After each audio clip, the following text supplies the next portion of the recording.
আসসালামু আলাইকুম বন্ধুগণ। থাম্বনেল দেখেই হয়তো চমকে গেছেন যে কিভাবে মেট্রো রেলের টয়লেট ফি 30 টাকা হয়। মেট্রো রেলের টয়লেট ব্যবহারের ফি 10 টাকা। আসল ফি 10 টাকা হলেও আপনার কখনো কখনো লাগতে পারে 30 টাকা। আবার নিয়ম না জানলে গুনতে হতে পারে জরিমানা আরো 100 টাকা। কি ভাবছেন এটা অন্যায়? না, এটা অন্যায় না, এটা নিয়ম। চলুন কি এই নিয়ম জেনে নেওয়া যাক। মেট্রো রেলে স্টেশনে যাত্রীদের জন্য টয়লেট আছে 3 তলায়, অর্থাৎ প্ল্যাটফর্মে, যেখানে যেতে হলে অবশ্যই টিকিট থাকা প্রয়োজন। তো যারা আসলে কোথাও ভ্রমণের জন্য টিকিট কাটবেন, তারা স্টেশনের ভিতরে পেইড এরিয়ায় থাকা অবস্থায় টয়লেট ব্যবহার করতে চাইলে টয়লেট ফি মাত্র 10 টাকা দিয়ে টয়লেট ছেড়ে নিতে পারবেন। এক্ষেত্রে লাগবে মাত্র 10 টাকা। যদি আপনি স্টেশনের পেইড এরিয়ার বাহিরে অবস্থান করেন অথবা কোথাও ভ্রমণের জন্য টিকিট না নিয়ে থাকেন, তাহলে টয়লেট ব্যবহার করার জন্য অবশ্যই প্রথমে একটি সিঙ্গেল জার্নি বা ওয়ান টাইম টিকিট কেটে প্ল্যাটফর্মে গিয়ে ওয়াশরুম ব্যবহার করতে হবে। আর যেহেতু মেট্রো রেলের টিকিটের সর্বনিম্ন মূল্য 20 টাকা এবং টয়লেট ব্যবহারের ফি 10 টাকা, এভাবেই আপনি যাত্রী না হয়ে থাকলে আপনাকে মোট 30 টাকা দিয়ে মেট্রো রেলের টয়লেট ব্যবহার করতে হবে।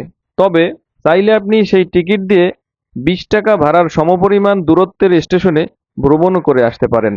ঢাকা মেট্রো রেলের আরেকটি সিস্টেম হলো, স্টেশনের পেইড এরিয়াতে যদি কেউ 1 ঘন্টার বেশি অবস্থান করে তাহলে তাকে 100 টাকা জরিমানা দিতে হয়। এখন যদি আপনি ভ্রমণ করেন বা না করেন, টয়লেট ব্যবহার করতে গিয়ে 1 ঘন্টা পার করে ফেলেন, তাহলে আপনাকে টিকিট মূল্য এবং টিকিটের ফি 10 টাকা সহ মোট পরিশোধ করতে হবে আপনাকে 110 টাকা। তবে এই জরিমানা শুধু 1 ঘন্টা পার করলেই প্রযোজ্য হবে। এবার এমআরটি বাস এবং র্যাপিড পাসের ক্ষেত্রে কিছু তথ্য দিয়ে রাখি। যারা এমআরটি পাস অথবা র্যাপিড পাস ব্যবহার করেন তারা ভাবেন আমার তো এমআরটি অথবা র্যাপিড পাস আছেই, আমি এই পাস দিয়ে এন্ট্রি করে শুধুমাত্র 10 টাকা ফি দিয়ে টয়লেট ব্যবহার করব। কিন্তু ঢাকা মেট্রো রেলের নিয়ম হলো, যদি কেউ এমআরটি পাস অথবা র্যাপিড পাস দিয়ে স্টেশনে এন্ট্রি করে কোথাও ভ্রমণ না করে একই স্টেশনে 5 মিনিটের পরে এক্সিট করে, তখন তার এমআরটি অথবা র্যাপিড পাস থেকে 100 টাকা কেটে নেওয়া হয়। আর এভাবে এমআরটি পাস ব্যবহার করে অন্য স্টেশনে ভ্রমণ না করলে, শুধুমাত্র টয়লেট ব্যবহার করলে তার লাগতে পারে মোট 110 টাকা। অর্থাৎ স্টেশনে প্রবেশ করার পর টয়লেট ব্যবহারে যদি 5 মিনিটের বেশি হয় এবং ওই একই স্টেশন থেকে বাহির হতে চান, তবে মেট্রোর নিয়মানুযায়ী একই স্টেশনে 5 মিনিটের বেশি অবস্থান করায় 100 টাকা জরিমানা করা হবে।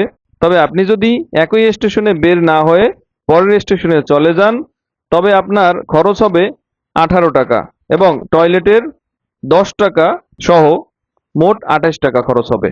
তো ধন্যবাদ বন্ধুরা, এরকম ইনফরমেটিভ ভিডিও পেতে আমাদের চ্যানেলটি সাবস্ক্রাইব করে রাখতে পারেন।